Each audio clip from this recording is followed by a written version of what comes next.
tertúlia. Meu boa tarde para todos, homens e mulheres presentes e parapsíquicos, extrafísicos. Hoje é dia 3 de agosto de 2011, quarta-feira. O verbete é o 2012. Tem 7 páginas, 49 logias e 24 máximos. No detalhismo, ele tem 18 máximos.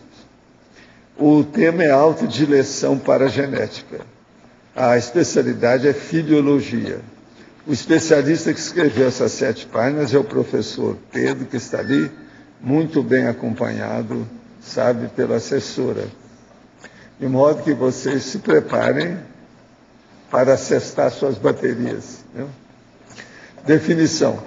A autodileção para a genética é a tendência, inclinação, propensão, afinidade, afeição, estima ou preferência pessoal inata da consim por determinada consciência, ideia, lugar ou objeto, decorrente das autoexperiências pretéritas multimilenares, podendo manifestar-se de modo insinuativo ou explícito na cotidianidade diuturna.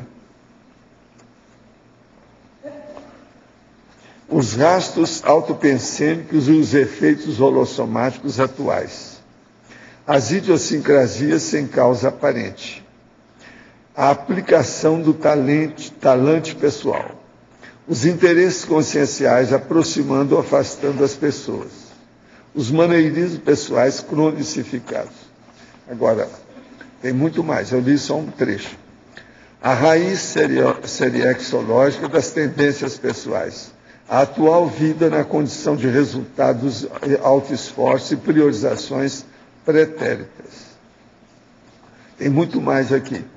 Tem 20 linhas aí da parapatologia. Agora, na divisão da argumentologia, tem a caracterologia com 30 abordagens homeostáticas e nosográficas diferentes, porém convergentes e prioritárias nos estudos da autofiliologia. Agora, na remissiologia, entre os 15 verbetes nós destacamos bom caráter, consim multívola, escolha evolutiva, fascínio pelo grotesco e tendência inata. A frase enfática, essa praticamente parece que dá correta aí, né? Eu vou deixar por conta da Rosa. As autodileções para a genética explicitam a longa trajetória evolutiva percorrida pela consciência, demonstrando em si o saldo e a síntese das autopriorizações seriexológicas primordiais. Qual categoria de autodileção para a genética você considera predominante neste atual momento evolutivo?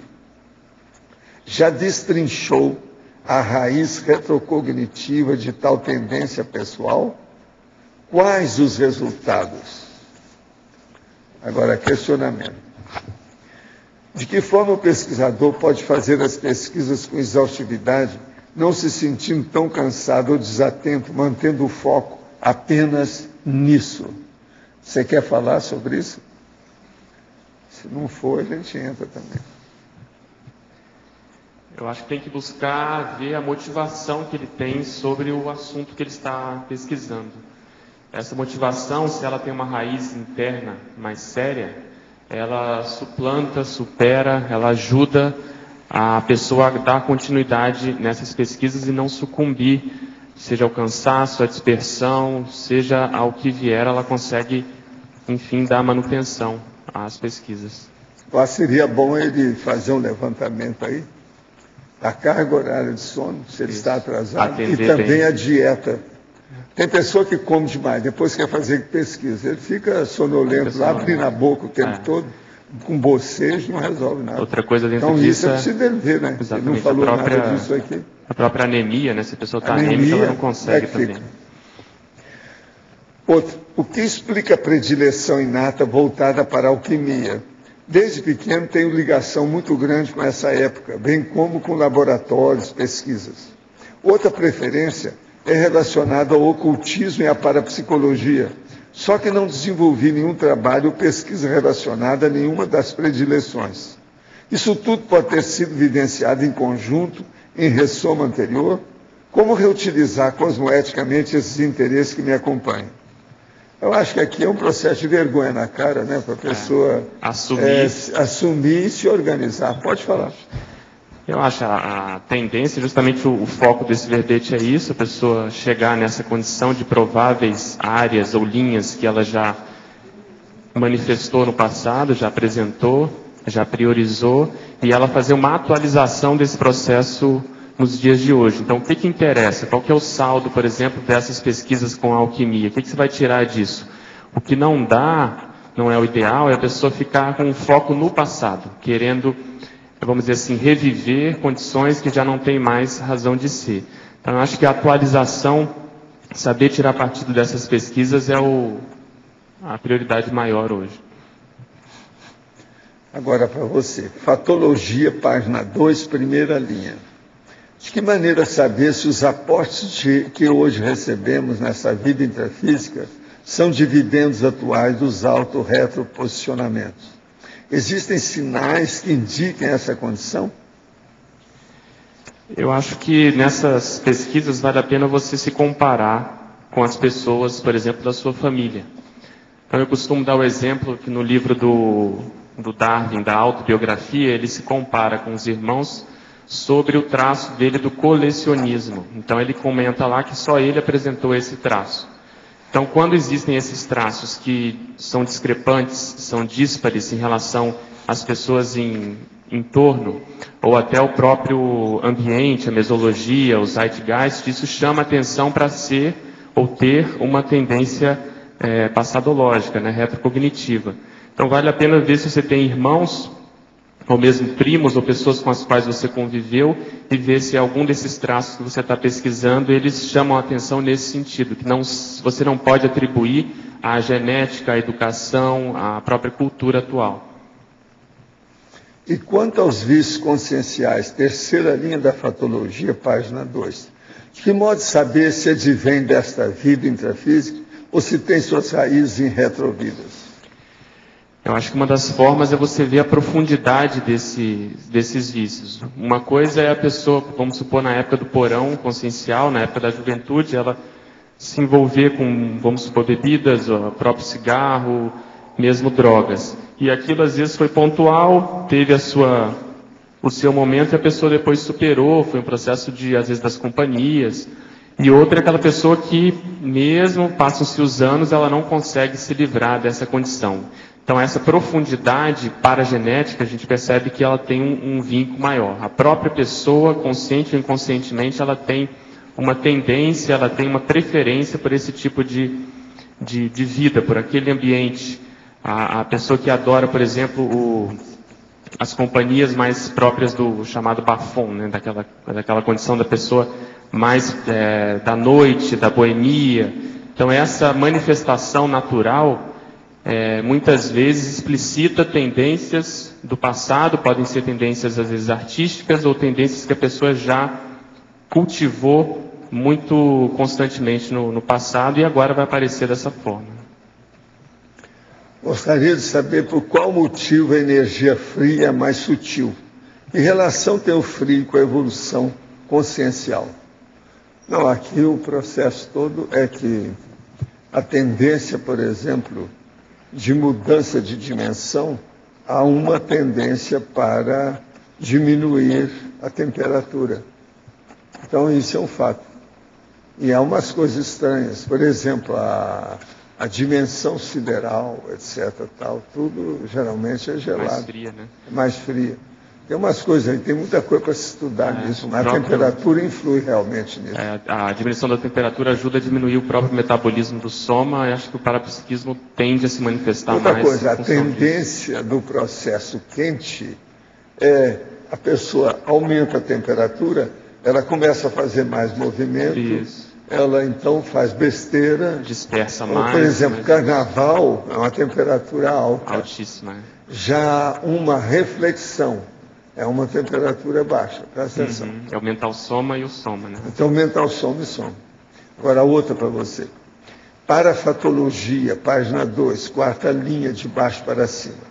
Poderia nos detalhar mais a herança teleobiotipológica e também a marcha pessoal denunciadora do próprio passado, 10ª linha de baixo para cima da parafatologia. Tá.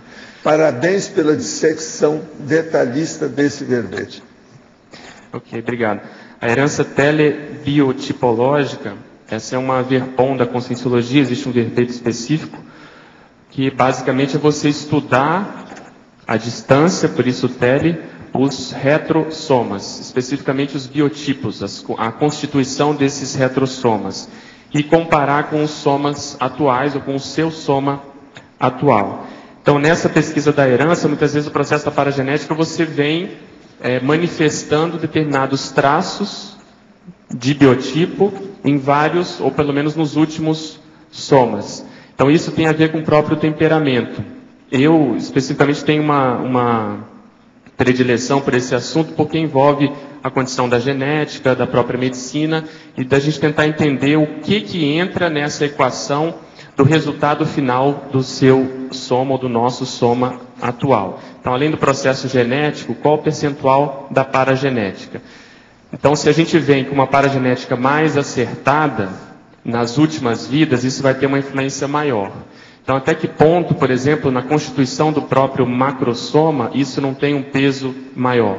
Você vem, assume extrafisicamente aquela forma, aquela morfologia, aquele paravisual, que você se deu melhor no passado, ou que você se sente mais, vamos dizer assim, confiante, e isso ajuda no reflexo de você conquistar uma genética, ou os caracteres genéticos mais avançados ali dos seus pais, e além disso, tem toda a contraparte extrafísica de um possível paramicrochip, do processo da dragona. Então, essas pesquisas, elas são muito avançadas, difíceis, pelo processo retrocognitivo que envolve, mas a gente tem interesse em função justamente dessas características que eu comentei. E dentro dessas pesquisas entra essa outra pergunta que você fez, da marcha pessoal denunciadora do próprio passado. Então, são muitas vidas que nós estamos andando, estamos caminhando, estamos executando o processo de caminhar, de andar. Então, é natural, como isso é um processo quase que automático, é natural que a gente manifeste isso de modo espontâneo. Se no passado nós tivemos determinadas profissões, ocupações ou áreas muito específicas em que isso chama atenção, a que me ocorre aqui agora é o processo do militarismo. Então, o processo do militar tem um jeito de se manifestar na deambulação, quer dizer, no caminhar, muito específico. E é comum a gente observar nas pessoas atualmente essa marcha como se a pessoa estivesse marchando de fato. É a marcha forçada. E às vezes a pessoa nessa vida não se envolveu diretamente com o militarismo. Então, essa pesquisa pode ter raiz numa vida dentro do exército no passado, do processo do belicismo de modo geral. Eu lembro também que, acho que em 2007, nós fizemos um curso aqui chamado Parasemiologia, que o mote do curso maior era esse, é você olhar as características do seu soma, do seu comportamento, da sua manifestação atual e tentar ver o que está por trás disso. Quais são as manifestações, as priorizações do passado. E nesse curso nós fizemos uma espécie de workshop em que as pessoas caminhavam dentro do salão e havia alguns técnicos, algumas pessoas especialistas na fisioterapia, na medicina, na própria psicologia, e a gente tentava enquadrar aquela marcha, aquele jeito de se manifestar em determinadas linhas, determinadas áreas. Então, o militarismo foi uma dessas áreas, dessas ocupações que mais apareceram, e chama muita atenção quando por exemplo, numa mulher. A mulher às vezes vai caminhar e parece um homem, um soldado se manifestando ali. Então essas nuances que muitas vezes denunciam com o que a pessoa se envolveu no passado. Ok? O nome dessa mulher é Sargentão. Sargentão. Pode falar, gente, ó. Ele está aí às ordens. Está inibido. Com licença. Pedro, até que ponto, por exemplo, essa autodileção, ela não pode ser uma percepção de um holopensene. O exemplo. Por exemplo, você tem uma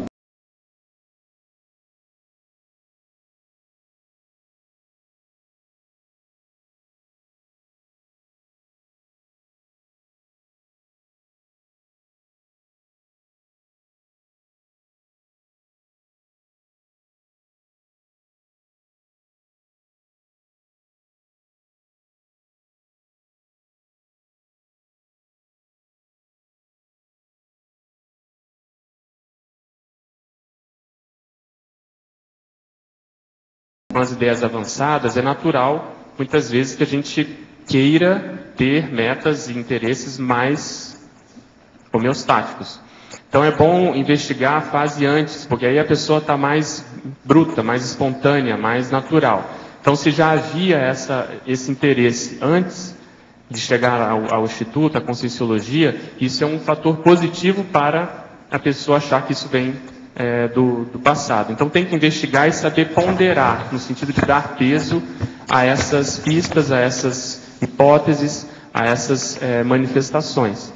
Então, se não tiver autocrítica, muitas vezes a gente não vai encontrar a pessoa que manifesta o interesse por algo que não é sadio, ela assumir essa condição ou esse interesse. Então tem que ser bem, vamos dizer assim, frio, autocrítico e autêntico nessa pesquisa das direções, para você ver o que eventualmente tem de negativo e o que tem também de aspectos positivos nessa pesquisa. Tá, ok. É que, na verdade, assim, tem umas coisas, como você falou, que são bem claras mesmo, são bem latentes. Você não tem como não negar. Por exemplo, eu escolhi minha profissão ainda na infância. Para mim é muito claro. Nem titubeei na hora de fazer vestibular. Falei, não, vou fazer engenharia elétrica. Eu fiz 2 faculdades e as 2 eu fiz vestibular para engenharia elétrica. E isso é muito claro para mim. Assim como outras coisas, por exemplo. Eu estou fazendo uma avaliação pessoal, por isso que eu estou te contando, né? Por exemplo, a questão da culinária. Ninguém nunca me ensinou a cozinhar, mas eu invento, tenho um processo criativo nesse sentido. E eu sei que isso tem a ver com questões do passado. Agora, outras coisas, você quando começa a estudar, você começa a entrar no holopensene. E às vezes você se vê tão envolvido naquilo que pode gerar essa confusão, né? Por isso que eu perguntei, né? Se até que ponto essa autodireção ela é taxativa nesse aspecto, né? Eu estou tendo algumas percepções e será que realmente isso foi meu passado? Será que eu vivenciei isso? Sim. Na dúvida, eu acho que é bom dar um tempo maior. Então, se você entra no holopensene, começa a pesquisar e as coisas começam a aparecer, ou seja, começa a se aprofundar naquela temática, é um indício favorável, mas precisa ter um tempo maior para você não se afobar, né? Para a gente não se afobar e querer já dar um diagnóstico de que foi ou de que não foi. Não, dá tempo ao tempo, porque se realmente aconteceu, aquilo, vamos dizer, já foi, já está fixo, ninguém muda o passado, então mais cedo ou mais tarde isso vai aparecer. E quando a gente consegue manter esse distanciamento, a gente tem condições de ter uma visão de conjunto maior, uma cosmovisão, e às vezes consegue associar elementos que antes a gente não estava conseguindo associar. São coisas às vezes gritantes que a gente não estava sabendo olhar. Então esse olho clínico, muitas vezes ele surge quando a gente se distancia do ponto de vista emocional. A visão imparcial, né? Da própria... Exatamente. Até certo ponto é um paradoxo, porque nós expressamos hoje o nosso passado querendo ou não, porque nós somos fruto dele. Então o mais importante é saber interpretar e saber ir com calma nessas análises para não se, vamos dizer assim, não ser a priorista, entende, nos diagnósticos. Agora, Obrigado. Pedro, nessa pergunta dele, tudo leva a crer que se a pessoa nessa vida já se envolve com muita facilidade em alguma coisa, como você disse, é provável que ela já tenha afinidade com aquilo. Então não é uma coisa estanque, né? Ou eu tenho ou não tenho. A continuidade. A gente não sabe a gradação, o tanto quanto, né? Mas só de ela ter facilidade, se envolver, se interessar, já mostra uma série de coisas. Sem dúvida. Mas a gradação que quem sabe a gente não sabe. Porque a gente pode fazer o diagnóstico de exclusão. Por que ela está lendo, pesquisando, se envolvendo com aquilo e não com uma série de outras coisas. É isso mesmo.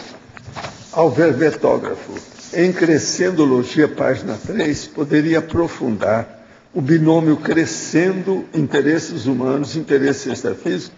Esse limite para o interesse extrafísico, existe limite para o interesse extrafísico, na sua opinião? Sem dúvida, o limite é você não se alienar da vida humana. Então, em primeiro lugar, a prioridade, pelo fato de nós sermos conscientes, são os interesses humanos. A gente tem que atender essas demandas e inserir ou ir inserindo os interesses extrafísicos à medida em que a gente conseguir dar conta da vida humana. Esse percentual varia, então o ideal é que a pessoa consiga, vamos supor, 25, 30, até no final da vida esse percentual aumentar cada vez mais. Se a gente olhar também na escala evolutiva semi-consciente, eventualmente já é 50 ou mais, em termos percentuais desses interesses. E na realidade, se a gente for pensar bem, não é bem maniqueísta ou díspare esses interesses. É você olhar o interesse humano a partir do ponto de vista multidimensional. Então você atende a dimensão humana, mas considerando toda a realidade extrafísica envolvida nesses interesses. Então há uma tendência, às vezes uma dificuldade de se desenvolver o parapsiquismo quando a pessoa quer separar muito, por exemplo, o estado vibracional do cotidiano. Então ela quer separar um tempo para ficar só mexendo com as energias. Isso pode ajudar, mas tem um limite. O ideal é ela desenvolver o estado vibracional, a exteriorização das energias no dia a dia, no cotidiano, na profissão, e aí ela vai ter, vamos dizer assim, a vida vai ganhar um outro tempero, um outro colorido, e aí que ela vai ter mais motivação nesse desenvolvimento. Então é um crescendo nesse sentido. Parafatologia, página 2, quinta linha. Qual o sentido que o Verbettol quis expressar com o termo quisilas retroseriogênicas? Já que pelo dicionário quisila pode significar aversão espontânea, gratuita e racional, bem como aborrecimento e conflito de interesses, rixas, pendências. Poderia nos detalhar esse termo?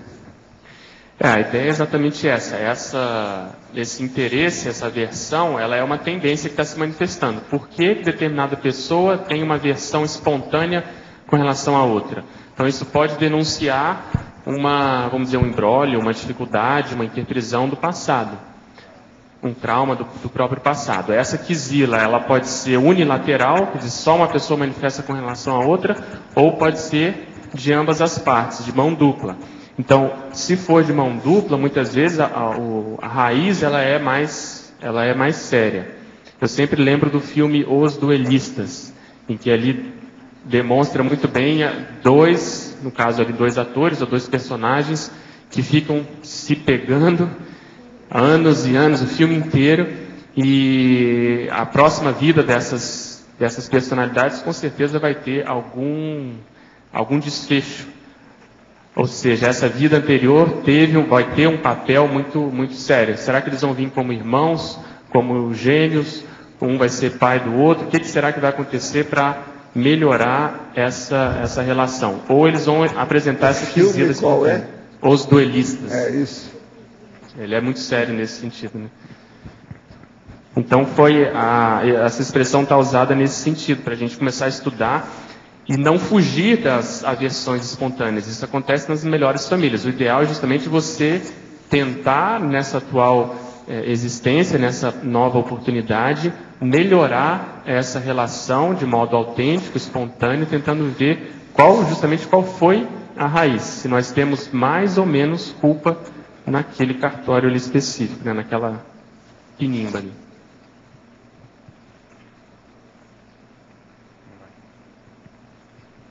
Pode falar. Pedro, em Paradoxologia, página 4, lá o último paradoxo, você pode ampliar isso aí? O fato paradoxal de a mesma holobiografia produzir o antepassado de si mesmo e o autorrevezador multiexistencial lúcido. Quando a gente começa a estudar o processo do autorrevezamento, em geral, em função da evolução do processo da lucidez, a tendência é que isso seja uma conquista mais recente ou até uma preparação para as próximas vidas. E que mesmo a pessoa que hoje é um autorrevezador, no passado ela pode ter sido o antepassado de si mesmo. Então, às vezes, ela nasceu, vamos supor, na antepenúltima vida, na mesma família, como o avô e depois como o bisneto dele mesmo. Não tinha tanta lucidez para o processo evolutivo, estava preso ao processo de interprisão grupocármica, preso a determinado grupo, promoveu algumas reciclagens, fez algumas assistências a esse mesmo grupo, entrou, vamos supor, no curso intermissivo, e hoje, ou na vida anterior, ela já pensa nesse processo de auto-revezamento mais lúcido, em termos cognitivos, em termos de ideias, em termos até de Max Proex. Então é um paradoxo porque você vê a mesma condição antípoda, né? Processo de antepassado de si mesmo, a tendência a ser mais nosográfico e o auto-revezador ser mais positivo, mais homeostático na mesma série X, né? Na mesma série de existências. O próximo passo para essa pessoa é a identidade extra. Identidade extra. Autoconsciente. Legal. Aqui no ar de Djalma, tudo bem? Tudo bem. Parabéns, cara, muito bom. Obrigado. Vamos continuar aqui na paradoxologia, a página 4. Na quarta linha, o paradoxo seriexiológico, temperamento idêntico, compleição física discrepante. Comenta isso pra gente um pouquinho. Esse paradoxo ele aparece muito nas pesquisas de personalidade consecutiva, né? Principalmente naquelas biografias em que o saldo, muitas vezes, da utilização do soma na vida anterior não foi muito adequado, a pessoa tinha um soma, uma compleição, às vezes, forte, uma estatura alta, chamava atenção, uma força presencial muito intensa, e em função, muitas vezes, do contexto da época, do uso desse soma, ela vem numa vida atual, mais recente, sem tanta expressividade em termos somáticos. Então, às vezes a pessoa é mais mirrada, ela nasce ou com uma genética, ou com os pais em que não proporcionam uma genética muito favorável ao passado, ao mesmo passado dela, e que no fim isso tudo é muito positivo justamente para ela ou repensar, refletir, ou rever justamente o uso que ela tem com o soma. Então a valorização do soma acontece de modo muito marcante. Além disso, e outra coisa que é um paradoxo é porque é a mesma consciência. Você vai ver que é o mesmo temperamento, mas o soma mudou completamente. E até um parênteses, que o professor Valdo sempre comenta que é muito difícil você fazer as pesquisas retrocognitivas baseado apenas na aparência física, justamente em função dessas mudanças que acontecem em termos genéticos e por aí vai. Outra situação que entra dentro disso é a condição, muitas vezes, da própria priorização. Às vezes a própria consciência escolheu ter um soma não tão chamativo ou com não tantas facilidades. Vamos supor, a pessoa é da área artística, ela tinha muita facilidade de tocar instrumentos, ela vem num soma atual que não favorece, que não tem, vamos supor, um ouvido muito apurado, ou as mãos, os dedos não favorecem a ela, vamos supor, tocar piano, tocar violão, tocar algum instrumento de cordas. Então, e essas condições também acontecem, às vezes, em função da própria escolha da consciência. Ela está lúcida, é uma salvaguarda proexológica para ela não repetir situações, condições que ela eventualmente já queira abrir mão. Né? Pedro, Osvaldo aqui acima, não é? Ok. Aqui na página 6, no desenvolvimento da argumentologia, eu gostaria que você expanda um pouquinho o conceito dentro do ponto 25, autodileção política, justamente onde diz autoposicionamentos políticos imberbes. Você poderia ampliar o conceito disso aí? Sim, eu acho que você deve estar aqui dentro, né? Então, por exemplo, vale a pena você avaliar esses autoposicionamentos políticos da juventude, ou, vamos dizer assim, precoces, condições ou ideias que muitas vezes você não te ensinaram, não era muito da sua família.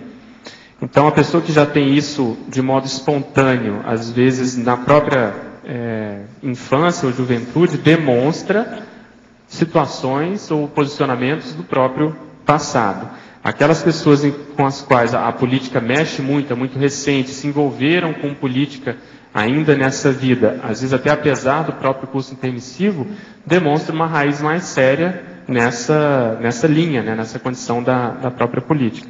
O contrário disso, às vezes o professor Valdo já citou aqui o exemplo também da época do Partidão, do Partido Comunista, que muitos jovens, muitas pessoas, muitos adultos se envolveram com esse partido na época, justamente para fazer força contrária, né, a uma série de outras ideologias, e ele, no caso, não se envolveu com isso. Então, outras pessoas também não se envolveram. Então, esse antipartidarismo espontâneo também indica um outro tipo de linha política, uma linha política mais universalista. Então, a raiz do que você está perguntando é isso, é a gente avaliar os nossos posicionamentos políticos ainda na juventude. E agora, essa falta, às vezes que acontece, também se critica muito, a falta de posicionamentos políticos, a falta de, vamos dizer assim, participação política. Você que acha a respeito disso?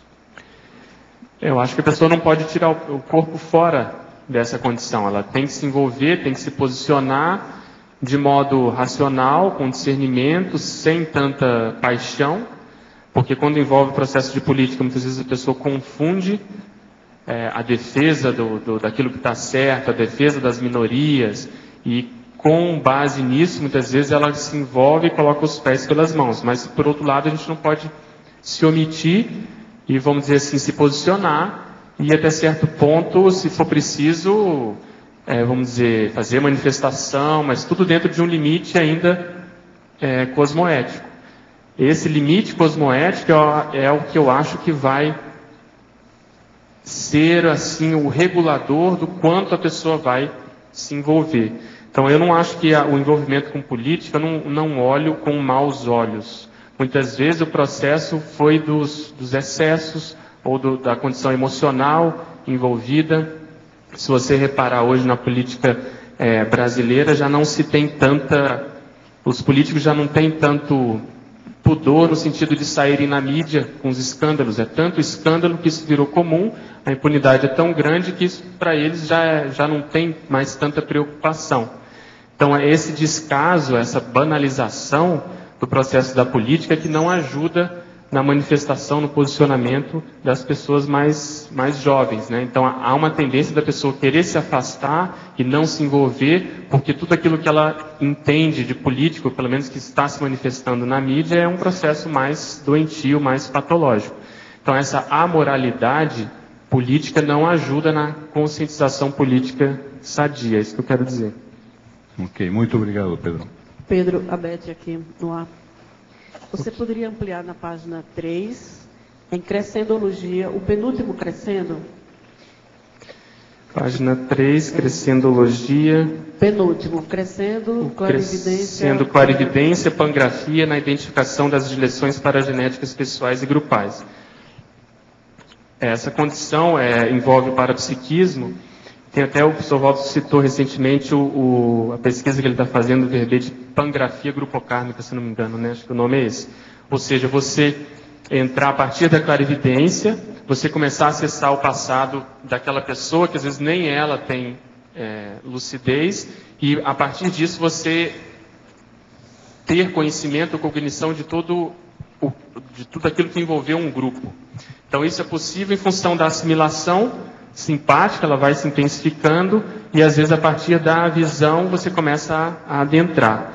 Então as pesquisas da própria personalidade consecutiva acho que passam por aí. Então eu crescendo porque na clarividência você às vezes sente nitidamente que você foi mais ou menos no íntimo daquela consciência, ou daquelas consciências, porque envolve também as consciências. Então essa gradação, esse degradê, esse percentual no qual você pode se envolver em termos de parapsiquismo, é um fato, ele acontece. E eu acho assim que o ponto alto disso é quando você começa a acessar o que aconteceu justamente com essas consciências. Então, nas pesquisas da autodireção paragenética, isso é uma possibilidade técnica. Então, em termos assistenciais, muitas vezes os amparadores ajudam, eles dão dicas, eles vamos dizer assim, assistem esse fenômeno justamente se tiver um fim assistencial, se aquilo for esclarecer aquele grupo ou aquelas personalidades envolvidas. Entendi. Ok? Pedro? Tá, é pangrafia seriexológica, tá ok? A Verpon aqui.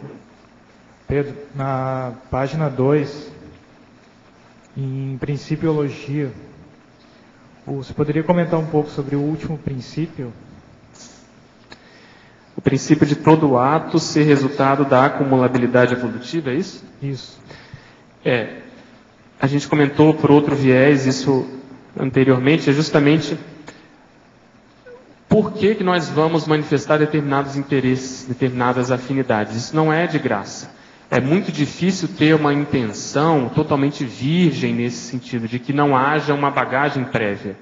Então, a bagagem holobiográfica, o processo da paragenética, ele se manifesta querendo a pessoa ou não. Então, ela vai ter determinados interesses, determinadas intenções em função daquilo que ela aprendeu no acúmulo das experiências pretéritas.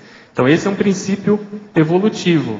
E, em função disso, vale a pena a gente avaliar o que nós estamos acumulando para frente. Então, na nossa vida atual, quais são as nossas prioridades? Que nós queremos que se revertam em aportes lá na frente, em ideias novas, em condições homeostáticas. Então, a priorização de hoje vai ser justamente o que nós vamos colher lá na próxima intermissão e na próxima vida. Então, a ideia desse princípio é essa. Tudo tem relação com o processo da acumulabilidade. O próprio colecionismo, que é muito comentado nas tertúlias, vem em função disso. Quanto mais acúmulo de experiências nós temos, a tendência é a gente ter uma cosmovisão maior, a tendência é a gente ver os detalhes daquilo que a gente acumula. Então, tudo isso favorece o próprio processo evolutivo. Ok? Não sei se eu respondi, Felipe. Aqui na última página, na frase enfática, você pode explicitar mais aí, explanar um pouco sobre a frase enfática? Essa questão do saldo e a síntese. Tá. Então vamos ler aqui. As autodireções paragenéticas explicitam a longa trajetória evolutiva percorrida pela consciência, demonstrando em si o saldo e a síntese das autopriorizações serexológicas primordiais. É mais ou menos o que a gente estava comentando. Então, no passado, aquelas priorizações mais sérias que nós fizemos, em termos de assistência, em termos daquilo que a gente se dedicou a estudar, a aprender, a lecionar. Então, essas são as autopriorizações primordiais. Então, elas se manifestam hoje ao modo de saldo. Saldo no sentido seguinte: nós estamos 51% mais positivos ou ainda estamos 51% mais negativos? Está melhor ou está pior? Então, pelo curso intermissivo, a tendência é a gente achar que está pelo menos 1%, pegando aí a metáfora do professor Valdo no próprio curso, né? 1% acima. Então, 1% já está no azul. Então, esse saldo, teoricamente, para os intermissivistas, já está um pouco mais favorável. E a síntese advém da onde? Advém do Mater Pensene. Porque o Mater Pensene é justamente aquele conjunto de pensamentos, sentimentos e energias, vamos dizer que tem uma raiz em comum. É aquela raiz que está ali todo o tempo se manifestando. É como se fosse um moto próprio, uma inércia. Então, esse Mater Pensene é que muitas vezes nós temos dificuldade de secar, em função da polivalência, em função da pessoa conseguir fazer várias coisas, ela às vezes não consegue identificar qual é a raiz que está por trás dessas tendências. Mas se ela pesquisar essas direções, pelo menos esses 30 aspectos que a gente comentou aqui, existem muitos outros, né? Mas ela pode começar a ver qual é a sua síntese. Outra condição que ajuda muito, pelo menos me ajudou muito no caso, foi quando eu preenchi lá o conscienciograma e fiz aquele gráfico 360 graus. Então ali você tem uma síntese conscienciométrica da sua evolução. Fica muito claro quais são as áreas mais trafarinas, mais, vamos dizer assim, você está deixando a desejar, e quais são os traços força, quais são aqueles traços que você ou eu, nós, eventualmente já temos manifestado há muito tempo. Então, é em função dessa condição que eu chamei de síntese. Aquilo que você está expressando hoje é o que melhor você pode apresentar aos outros. Tem uma amiga que não estava se sentindo bem. Apliquei o arco voltaico e ela melhorou. Ouvi os amparadores sugerindo que ela leia mais. Mas, quando lê os livros ou qualquer coisa ligada à conscienciologia, dorme profundamente. De que maneira poderá proceder nesses casos? O que acontece? Primeira coisa, preciso de ver se ela não tem alguma hipnose de assediador. Isso é um fato. Às vezes acontece. Outra coisa é ver aquilo que eu estava dizendo aí para o outro caso. É a carga horária de sono, para ver se a pessoa está em dia com o sono que ela tem. Isso também é importante. Terceiro, é preciso dela movimentar, dinamizar a vida intelectual. Por quê? Deve prestar mais atenção, melhorar o processo da concentração mental, mas principalmente também a atenção, porque senão não melhora. Aí, às vezes, é mau hábito da pessoa. Pesquisando minhas retrosenhas com muita autocrítica e parapsiquismo sadio, constatei que fui um pensador conhecido no século XVIII. O temperamento continua o mesmo, porém venho sofrendo com a genética que possui certos aspectos maléficos de alto teor emocional. De que maneira obter o entrosamento ideal entre a paragenética e a genética no contexto atual? Você quer falar? Eu acho que vale a pena também não descartar completamente o processo paragenético, eventualmente nosológico, porque senão a gente coloca para a genética tudo aquilo que não nos agrada. Então, se manifestou geneticamente algum traço, alguma condição, mesmo patológica, é porque tem sua razão de ser. Então, vale a pena também considerar nesse aspecto. Outra coisa que eu sugiro é você se submeter a quem você confia a essa sua hipótese de pesquisa. Porque tudo aquilo que envolve as pesquisas de autoidentificação serexológica, personalidade consecutiva, é, por um lado, muito atraente, mas é, por outro lado, também muito difícil de ser feita. Então, vale a pena você conversar com outras pessoas para ver, eventualmente, disparidades, discrepâncias ou situações, pontos cegos que, eventualmente, nós não queremos admitir. Então, quando você expõe isso para quem você confia e acha que tem discernimento para saber, você pode colher frutos positivos na sua pesquisa, que eventualmente pode, vamos dizer, ainda estar superficial. Isso que eu quero dizer. Gente, hoje é dia de aniversário de um grande amigo meu que tem nos ajudado muito aqui. Eu peço a vocês para dar umas palmadas para ele. É o Oswaldo, que está lá em cima, aquele moço lá.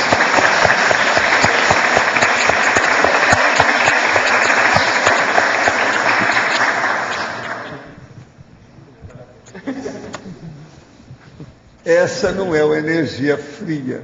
Não. Pedro. Oi. Aqui na página 6, o item 22.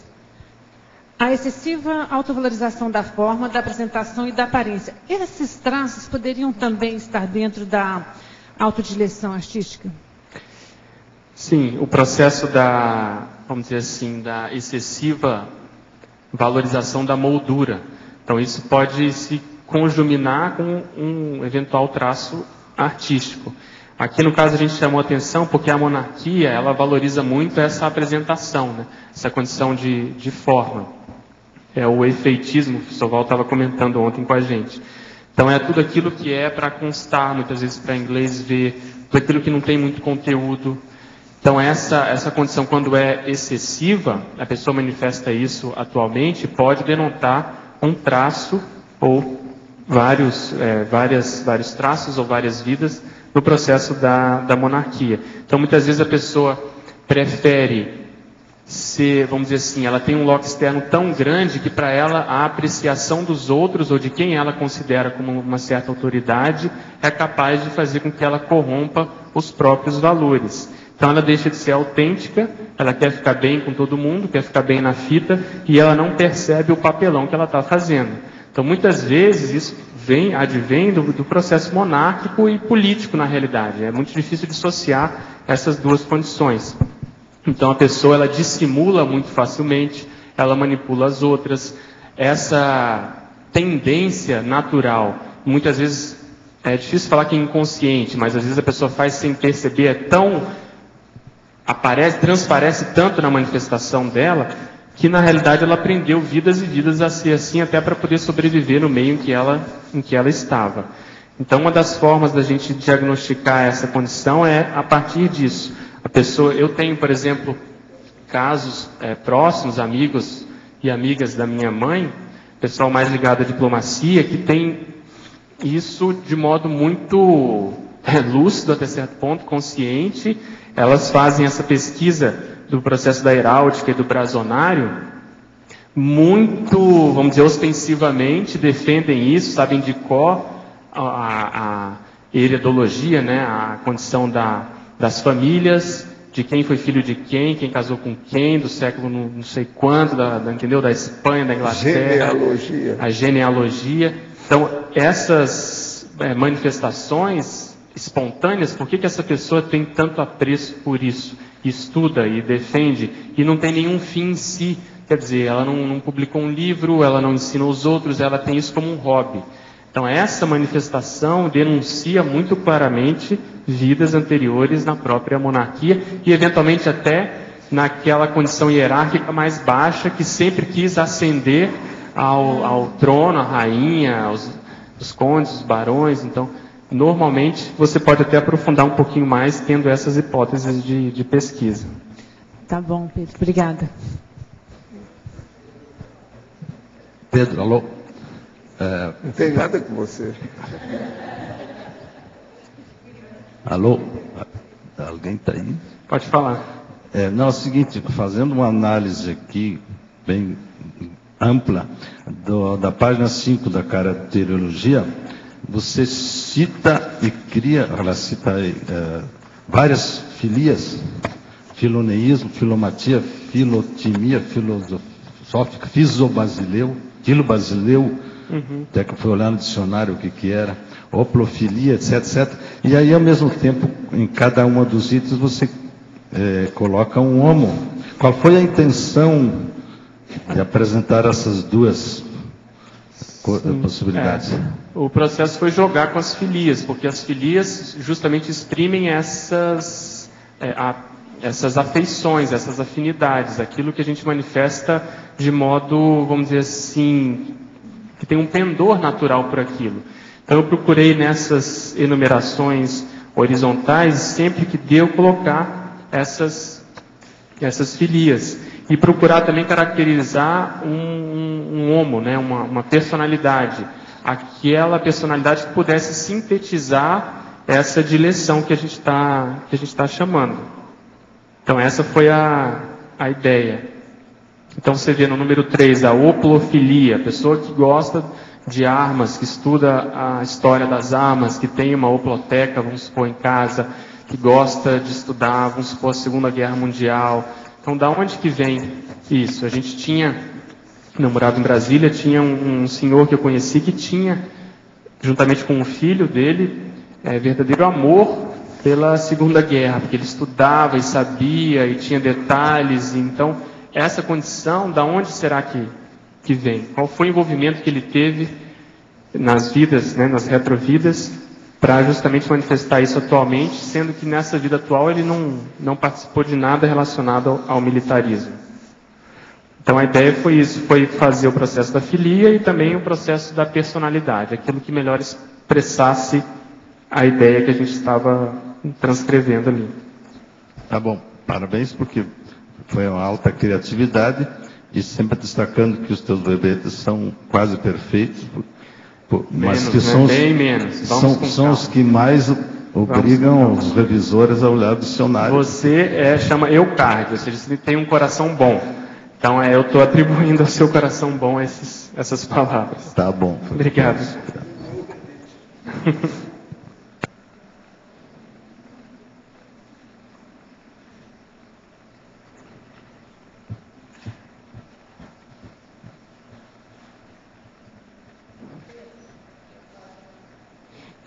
Na página 5, você cita a autodireção científica e também a autodireção educativa. Eu sinto nas minhas pesquisas que eu sempre assim, em relação à propensão ao estudo. Mas essa aplicação na educação talvez seja mais recente. Agora, fazendo algumas retros, eu tive algumas retros assim, que eu não estava numa profissão muito educativa. O que significa que você possa, nesses momentos, mesmo não estando numa profissão, mas possa ser um mecenas, estar ajudando, dando apoio à ciência. Por que vir com essa condição inata, pela essa tendência da pesquisa científica? Eu tentei separar aqui essa condição que você comentou do processo da cientificidade, a pessoa que gosta da experimentação, da descoberta, do processo da tecnologia. Então, esse modus operandi, modus vivendi que a pessoa tem, natural, espontâneo, da pessoa querer saber mais, por exemplo, querer adquirir conhecimento e ver o que ela vai fazer com isso, no caso que você comentou, da educação, de transmissão. Aí, no caso aqui do número 7, da educativa, o foco que a gente deu maior foi para o processo da autoeducação.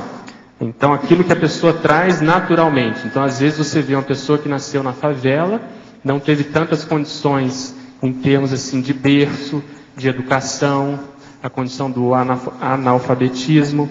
E, por outro lado, essa pessoa apresenta uma morigeração, que a gente está chamando uma polidez, uma educação natural, ela sabe se comportar em determinados ambientes. E aquilo vem de trás, vem de outras vidas. Não foi uma condição que ela aprendeu especificamente nessa existência. Então, esse processo da lisura, da diplomacia, a tendência à moderação que a gente escreveu aí, muitas vezes não nasce numa vida atual. E tem o inverso também. Às vezes a pessoa nasceu num berço, teve uma educação super fora de série, e quando ela vai se manifestar, há uma tendência dela não saber justamente se comportar, ela ser mais grossa, não ter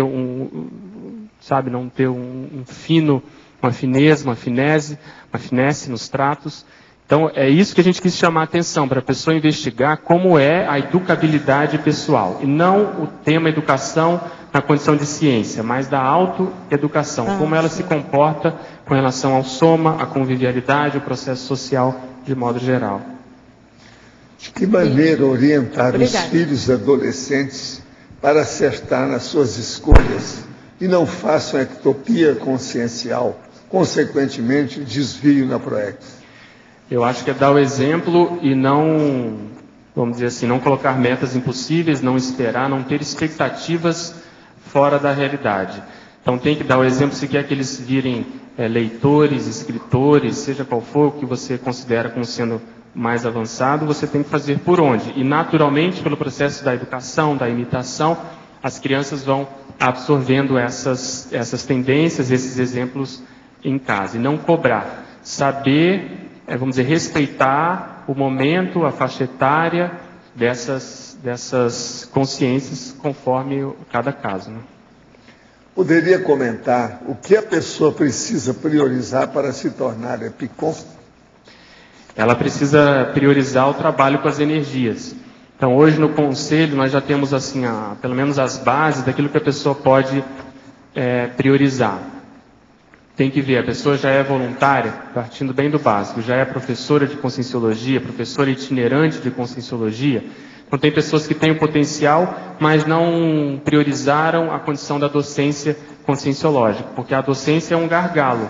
A pessoa vai ter que superar esse gargalo, ela vai ser apontada nos seus trafares, ela vai ter que ver essa condição que a gente comentou da própria educação, se ela sabe se comportar, vai ter que ver o processo da cognição, se ela domina o assunto da conscienciologia em profundidade.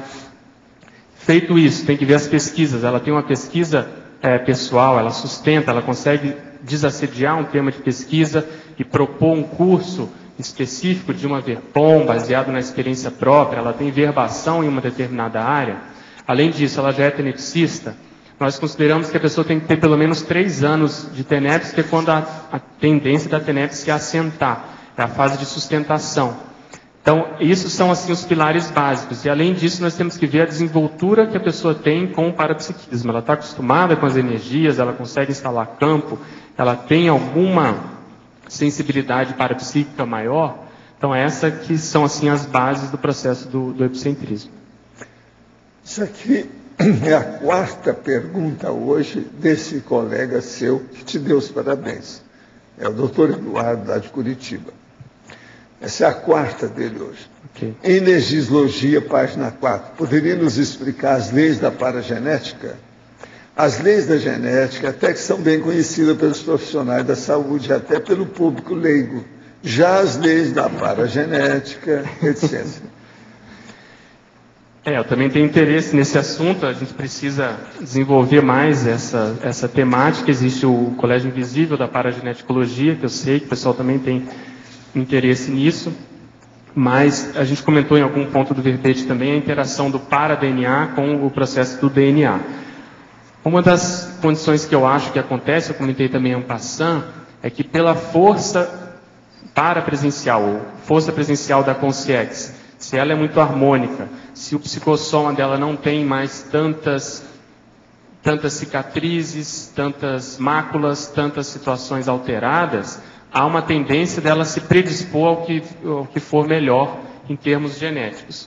Se não há nenhuma condição mais séria também para ser superada em termos grupocármicos com aquele pai e com aquela mãe, isso tudo favorece a ela um novo soma, na seleção dos genes que vão se expressar ali, ela fazer essa seleção de modo quase que automático, em função dessa rigidez, dessa homeostasia que ela manifesta no próprio holopensene.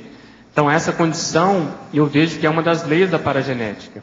Além disso, aonde que entram os parageneticistas? Como que se dá essa manifestação, ou essa expressão paragênica? Ou se, na hora que vai acontecer ali a meiose, né, a multiplicação celular, se há uma interferência extrafísica nesse sentido, eu não sei, pode ser que isso aconteça, mas eu acho que só de ter um ambiente mais favorável, tanto do holopensene familiar, como principalmente do holopensene de quem está chegando, já favorece essa paragenética mais sadia se manifestar. Não sei se o professor Valdo quer complementar. Não, está perfeito. Pedro, aqui do seu lado.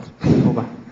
Na página 3, lá no meio da página, na binomiologia, no final da primeira linha, você fala o binômio temperamento, biotipo. O que você observa aí de características?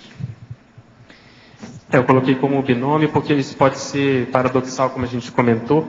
Às vezes, você vê, por exemplo, o caso de uma mulher com biotipo pequeno, baixinha, que o professor Valdo comenta, mulher baixinha invocada, né?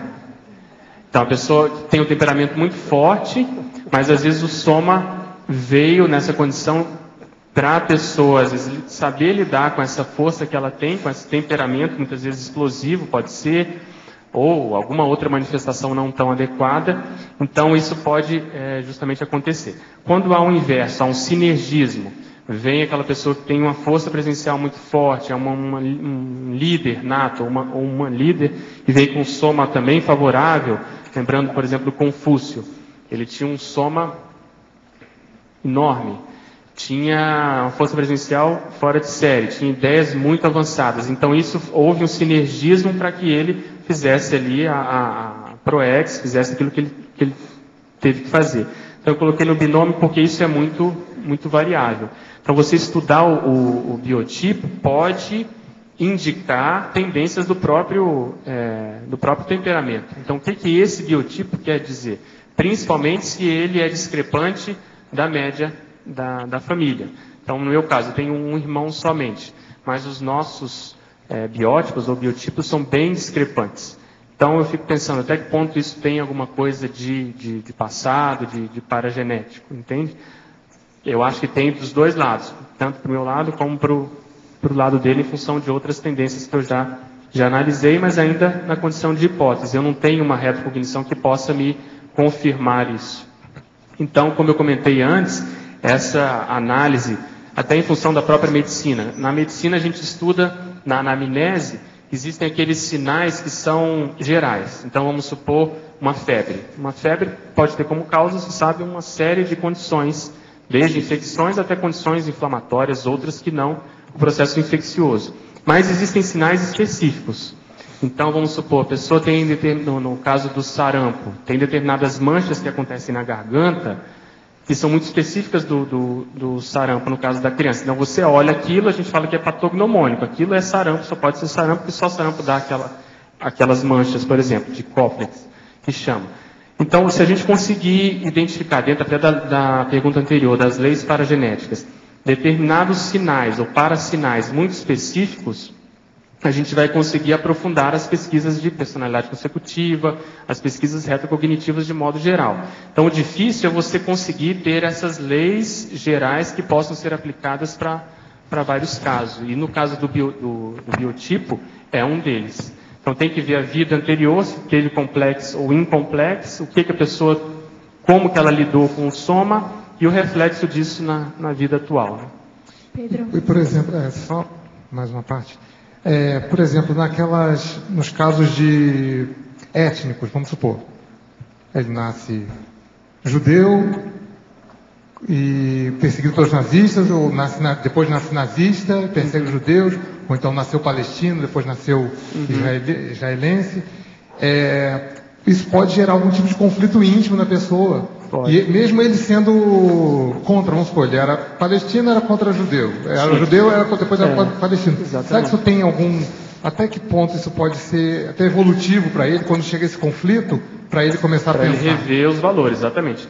A gente não sabe até que ponto, em função do tactismo evolutivo, isso não acontece justamente para a pessoa parar e pensar. Ela às vezes tem ideias tão discrepantes do grupo que ela nasceu, mas justamente para poder, a partir do exemplo dela, da dissidência que ela faz daquele grupo, ou do ensinamento que ela pode dar, ela começar a melhorar aquele grupo e até se libertar daquela condição. Estou lembrando aqui que você está falando, muitas vezes, se há um apego muito grande ao processo da parageografia, ou da geografia, da geopolítica anterior, a pessoa nasce, às vezes, brasileira, mas com todos os traços e trejeitos, vamos supor, da Inglaterra. Então, é um inglês brasileiro, e sendo que ela não tem, às vezes, no processo da genealogia dela, não tem condição da Inglaterra na vida atual. Então, se há um processo de, vamos dizer assim, de muita paixão, a pessoa que defende muito determinadas nações, né, determinados países, culturas, ela pode impregnar isso no psicossoma de tal modo, no jeito de ser, de se apresentar, que ela, onde quer que ela nasça, ela vai acabar manifestando aquele modo de ser. Então você vê que falta muitas vezes para a gente compreender o que a própria vida está nos dizendo.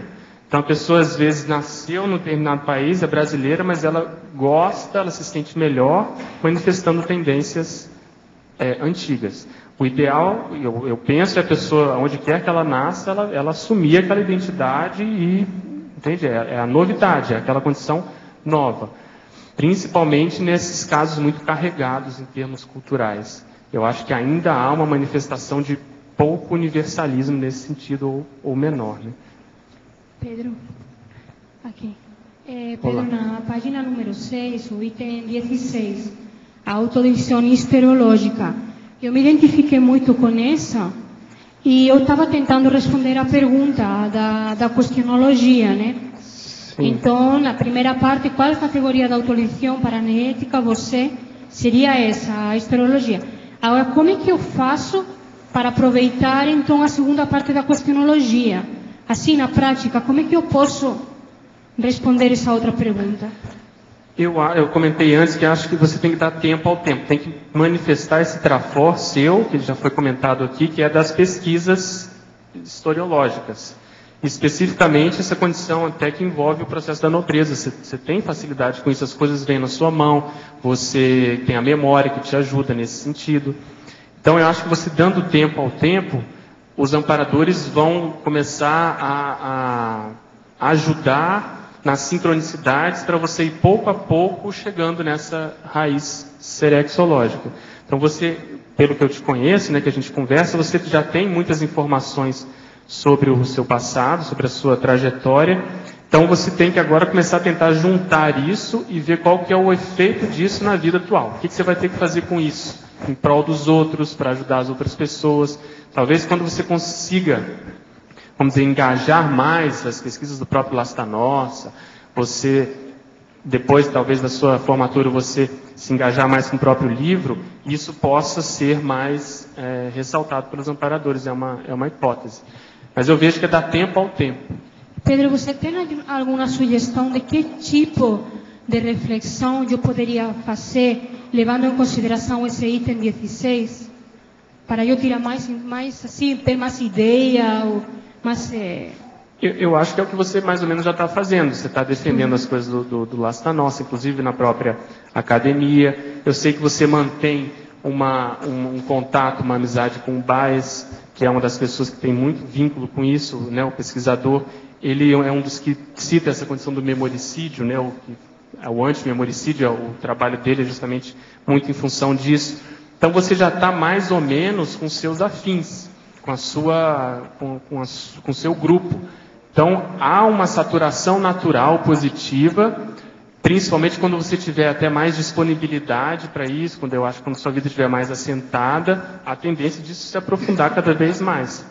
Se você for reparar, não posso afirmar isso, mas são poucas pessoas na comunidade que já têm mais ou menos ou que já sabem, que já conhecem essa tendência, essa linha, essa direção. Entende? Qual que é a linha de abertura dela? Então, se você já está manifestando isso, a gente vê o próprio professor Valdo salientando essa condição, vai em frente, mas não pode querer para ontem, né? Querer tudo muito assim, rápido, com pressa. Não, vai que as coisas tendem a vir.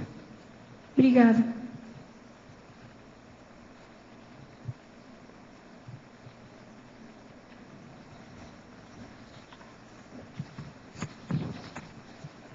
Pedro, você começou a falar ali no para-DNA, fiquei curioso. Fala um pouquinho mais aí da códigologia, a interação aí, o último código aí, a interação código paragenético para DNA, código genético DNA, na página 2. Pela genética, a gente estuda a condição do genótipo e do fenótipo. O genótipo é aquele conjunto de traços, né, de genes que estão na nossa carga genética e se manifestam a partir pelo fenótipo, que é o conjunto de traços, manifestações, características que aparecem na nossa manifestação. Então há uma interação o tempo todo, o meio influencia nisso, se determinados genes vão ou não se expressar. Então quando você coloca a condição da paragenética, é como se fosse um outro vetor, uma outra força dentro dessa equação. Eu acho que ela sempre vai acontecer, mas se, vamos supor, a paragenética ela não é tão harmônica, muitas vezes é melhor, é mais assistencial para a consciência deixar ou que a genética prepondere, porque aquilo é uma condição nova, é um soma novo e vai dar uma nova possibilidade da pessoa tentar acertar. Se há uma condição, por outro lado, muito crítica ainda, muito traumática, um peso muito grande, mesmo a genética às vezes não vai conseguir segurar essa tendência paragenética nosográfica, e aí pode ser isso que justifique as malformações, a condição às vezes de doenças na própria infância. Isso tudo tem que ser analisado de cada caso, mas em princípio eu pensaria assim. Então esse para-DNA, ele tem que ser melhor pesquisado para a gente saber o quanto e quando que ele realmente se manifesta na sua totalidade. Uma das condições mais óbvias que eu penso é a condição do macrossoma. Se já existe a possibilidade de manifestar um macrossoma desses mais avançados, eu penso que a paragenética já não está mais tão carregada negativamente. Então seria essa a condição aí da interação. Outra coisa interessante dentro disso que eu penso, do mesmo modo que existem determinados remédios que a gente pode tomar e ele tem aquele efeito retarde ou efeito retardado, o nosso genoma, nosso genótipo, ele não se expressou totalmente ainda. Do mesmo modo que nós podemos ter tendências a doenças que podem se manifestar em determinada idade, podem existir situações positivas que às vezes, em função daquilo que a gente vai mexendo, por exemplo, o processo parapsíquico, o processo das dinâmicas, a condição da TNF, entra muito dentro disso, podem existir situações genéticas que podem favorecer a pessoa mais para frente. Então, vamos supor uma longevidade acima da média, a própria condição de memória, uma saúde acima do padrão, enfim. Situações que às vezes a própria medicina ainda não admite, não estuda, mas que estão ali adormecidas, como aquelas células, né, totipotentes, e que podem se expressar de acordo com o estímulo que for feito. E esse estímulo pode ser do ponto de vista parapsíquico, né? Isso pode acontecer. Então, assim, hipóteses, tem muitas, acho que a gente tem que pesquisar mais. Pedro, dentro da questão ainda paragenética, a questão pensênica, a questão da memória, ela tem uma interferência muito grande. Eu sempre fiquei pesquisando, né, e sem ter ainda uma conclusão mais forte na questão da paragenética, num aspecto até mais simples. Se a gente tem aqui determinada PROEX, a questão do gênero, masculino ou feminino, ela é importante para uma determinada PROEX. E o gênero, ele é determinado geneticamente pela combinação lá dos cromossomas X e Y. Se existe uma superintendência paragenética, onde é que estaria essa determinação para que determinado gene, ele desse a força do paragene, certo? Interferisse nessas combinações para a questão do gênero. Exatamente, isso a gente não sabe, mas se a gente partir daquele pressuposto lá do modelo organizador biológico, né, que é o psicossoma. Então, a partir do psicossoma, o próprio soma começa a ser constituído. Então, é como se fosse uma forma e a condição da biologia, ela nada mais vai fazer do que preencher aquela forma a partir das mitoses e meioses da própria genética. Então, se você tem, de acordo com a forma que você tem, se ali tem determinados pontos, determinados traços que se salientam mais. Então, você comentou o próprio processo do gênero. Então, a pessoa vem em algumas vidas já, vamos supor, como homem, e ela está ali se manifestando com paravisual masculino. Ela quer implementar essa condição, talvez só essa presença, essa força presencial já seja capaz de vamos dizer assim, influenciar o código genético. E por aí vai. Então, desde condições mais básicas, como essa que você está comentando, até traços mais específicos da própria personalidade, os interesses que a gente comentou que podem surgir na infância, as ideias inatas. Então, sinceramente, eu não sei se tem muito dedo de consciência nisso, ou se é um processo mais da própria interação ali, holopensênica, dessas três consciências, pelo menos, envolvidas, né? Dos pais e da consciência ressomante. Se for pegar a questão até do próprio Cristo espera por ti, né?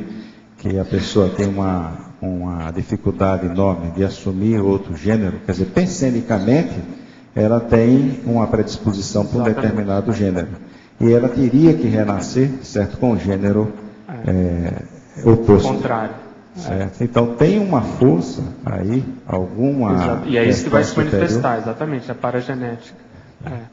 Então tem que ver, por exemplo, até que ponto eles escolhem os pais que eles sabem que há uma tendência maior de ter menina, ou homem no caso. Então ali eles sabem que se colocar determinada personalidade para ressomar, só vai nascer homem. E aí pegam, entendeu? Uma consciência que precisa daquela experiência e já sabe que ali vai sair um soma macho. Mesmo com toda a psicologia que ela eventualmente tenha do ponto de vista extrafísico. Então isso às vezes eles podem jogar com isso, a gente não... Acho que é um campo interessantíssimo para a questão de pesquisa e principalmente até para a própria medicina convencional, né? E aí a gente vai observar as tendências pensênicas, né, dentro da questão toda das patologias. Sem dúvida. Obrigado. De que forma trabalhar com os assédios frequentes que atingem meus filhos adolescentes? Cada vez que fico mais unido com minha esposa, mais forte fica o assédio. Como fiquei algum tempo distante da minha família, penso que tem bastante responsabilidade nesse contexto. O que posso fazer para ajudá-los de forma efetiva até para redimir essa ausência paterna, fortalecendo esses vínculos? Eu acho que é você assumir a sua condição, evitar a autoculpa eventual que porventura existe em função desse afastamento e bancar esse desassédio. Exteriorizar energias na casa, esclarecer os filhos ou a esposa com relação a isso e, vamos dizer, se impor. Quem manda na sua casa é você coloca a sua energia e evita com isso que a sua casa vire uma praça pública. Então procure investigar quais são as infiltrações que eventualmente ainda existam. Por exemplo, bagulhos energéticos, determinadas evocações que você ou alguém da sua família esteja fazendo. Procura mudar, às vezes, a disposição de determinados móveis, a organização, melhora a condição de higiene. Faz uma abordagem atacadista, mas imprima o seu padrão holopensênico, o seu padrão energético, para que esses assediadores não se manifestem mais. Agora, sobre tudo isso, precisava a gente perguntar para ele o seguinte: quantos filhos homens ele tem? Se são homens, tem um processo de ciúme aí imenso nessa concorrência, ciúme, que está aflorando, que é aquela técnica do renascimento. Sim. Gostaria de esclarecimento sobre as pessoas que vêm com deficiências físicas e mentais. Essa condição, na meu ver, tem que ser analisada de cada caso. Não dá para a gente ter assim uma linha geral dizendo que essas pessoas erraram, têm a paragenética carregada ou estão com a ficha muito carregada. Isso existe, isso pode acontecer. Mas tem que se lembrar sempre daquele paradoxo do serenão que veio com um macrosoma totalmente idiota. Então, antes da gente ser assim a priorista, eu acho que tem que ser analisado cada caso. Procura ver o padrão das energias da personalidade que você esteja querendo saber. Então, eu tenho casos que eu atendo às vezes na medicina, na condição da obstetrícia, que a gente acompanha determinados exames, sabe que ele vai nascer já com uma malformação, vê depois que nasce, e às vezes o padrão de energias é muito favorável, muito positivo, muito homeostático. E por outro lado, às vezes, quando você entra para atender no consultório, parece que o teto cai na sua cabeça. Você chega lá e vê que existe uma malformação.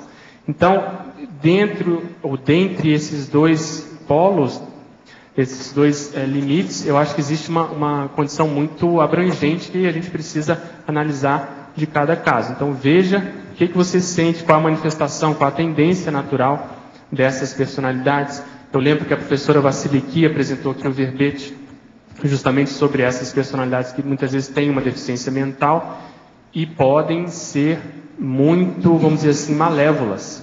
Então, às vezes, a manifestação somática desse jeito é justamente para frear ou diminuir o espectro de atuação que elas vão ter no grupo. Então, é como se fosse uma limitação natural. A própria biologia, a natureza, a evolução faz com que isso aconteça para que a pessoa não se complique cada vez mais.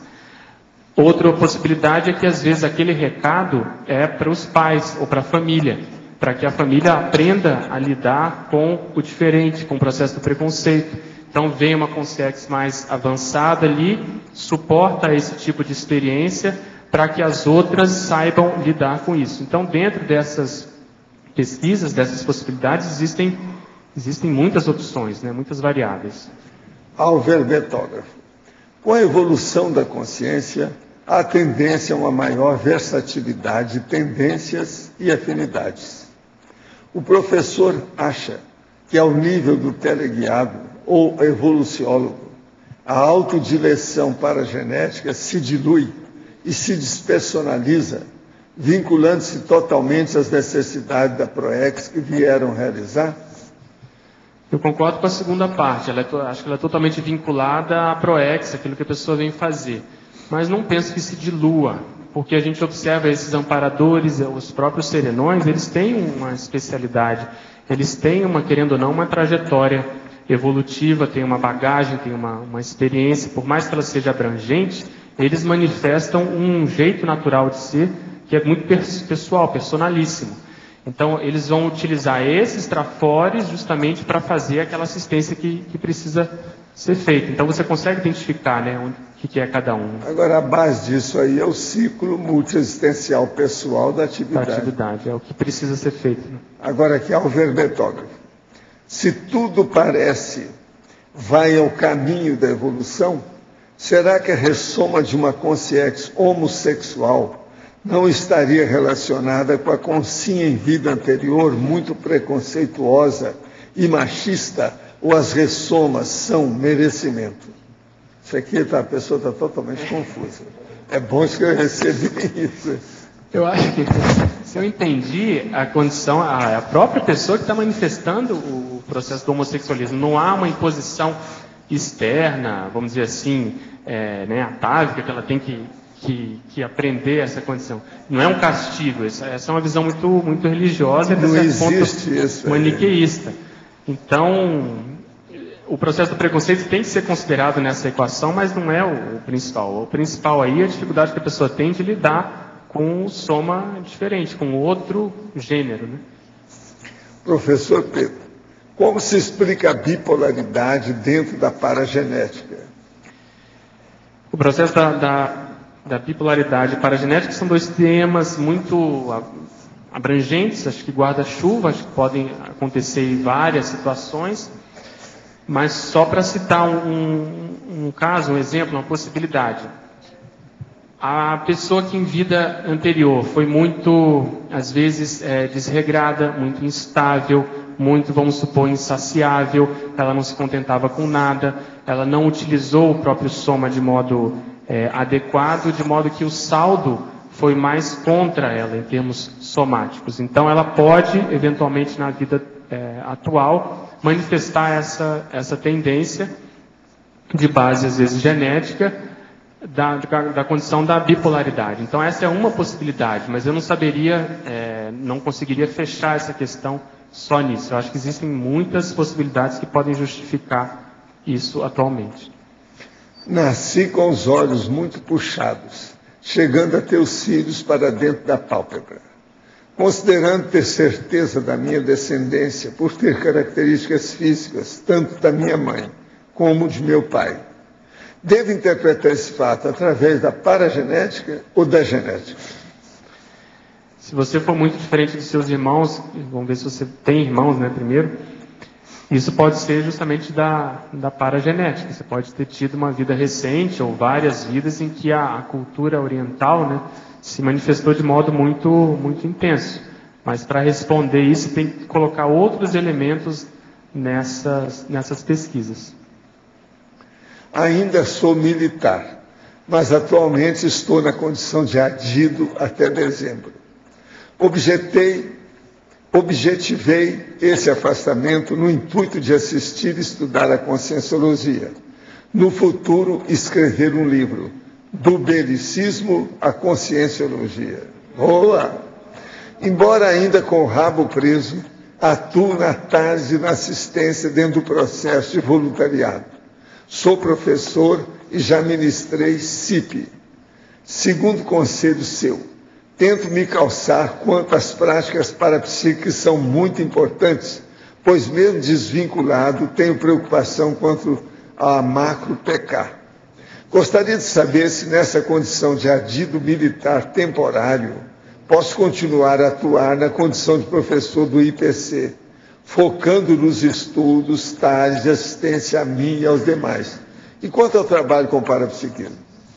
Você quer falar? Faz favor. Eu acho que você tem que estar indo pelo caminho correto, pelo menos daquilo que eu vejo, você está tentando uma saída, vamos dizer assim, até certo ponto diplomática, para você conseguir conciliar essas duas condições. Não vejo problemas maiores em você trabalhar com o parapsiquismo. Acho que você tem que ir sentindo e trabalhando e enfrentando essa condição. Então, não vejo maiores problemas com isso. Você já está fazendo. O mais sério disso tudo é o fato de você já ter lucidez com relação a isso. Então, nós muitas vezes temos uma ficha, um passado, que atualmente a gente não olha com bons olhos. A gente às vezes tem dificuldade de assumir. Mas é um fato, aquilo aconteceu, a realidade tem que ser... você tem que encarar a realidade. Então, só o fato de você ter lucidez com relação a isso, está fazendo essa transposição, está melhorando a sua manifestação nessa vida atual, isso para mim não tem preço, porque a tendência vai ser que você se libere disso, se não nas próximas vidas, com certeza.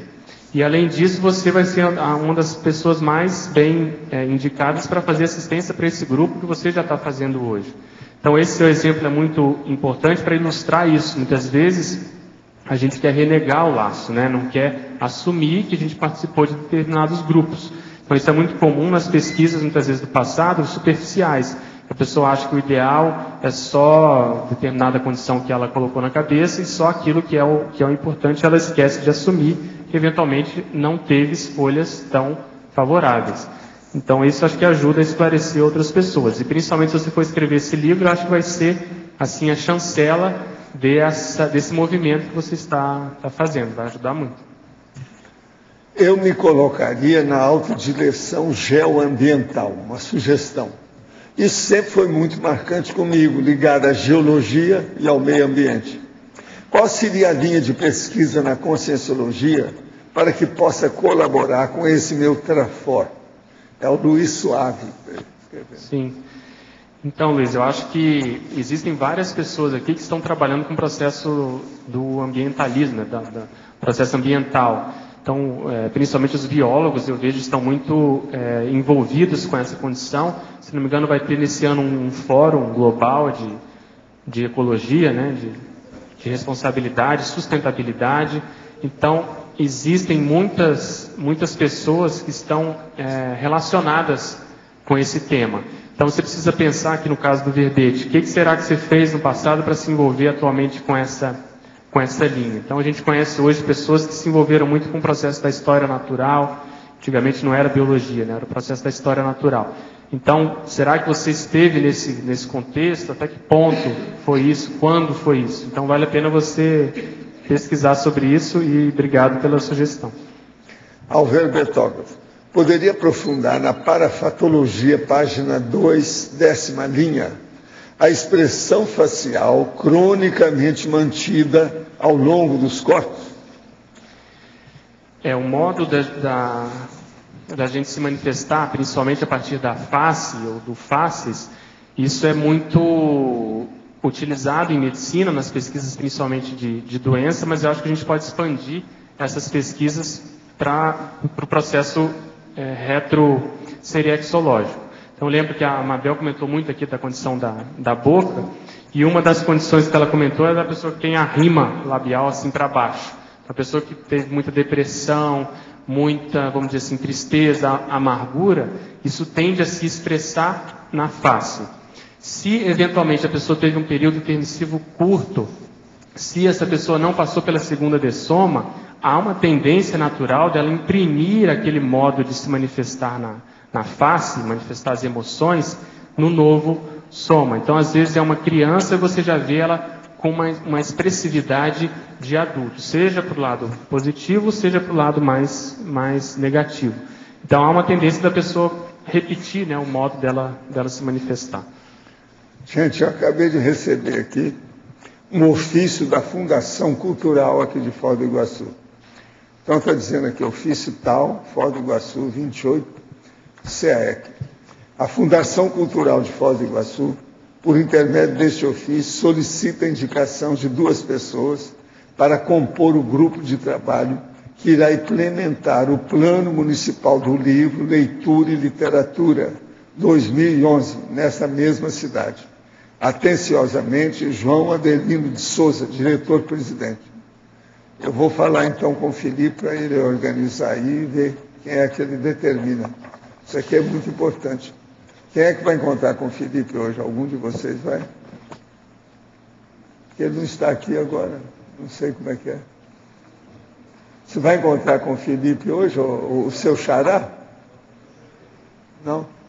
O Felipe, ele está no CAEC porque ele está organizando as questões lá da feira.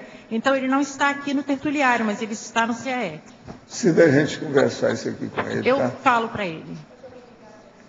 Tem jeito de você ligar para ele agora? Chamar ele, né? Sim, eu vou chamar o Felipe. Eu quero resolver isso aqui. Isso aqui é muito importante e nós temos que atender muito bom o Adelino lá. Ele é muito bom. Oi, Pedro. Aqui na página 3, a binomiologia, sim, na 3ª linha, você podia ampliar esse binômio autoconscienciométrico? Traforos prediletos, trafares prediletos? Sim, até certo ponto é um paradoxo, né?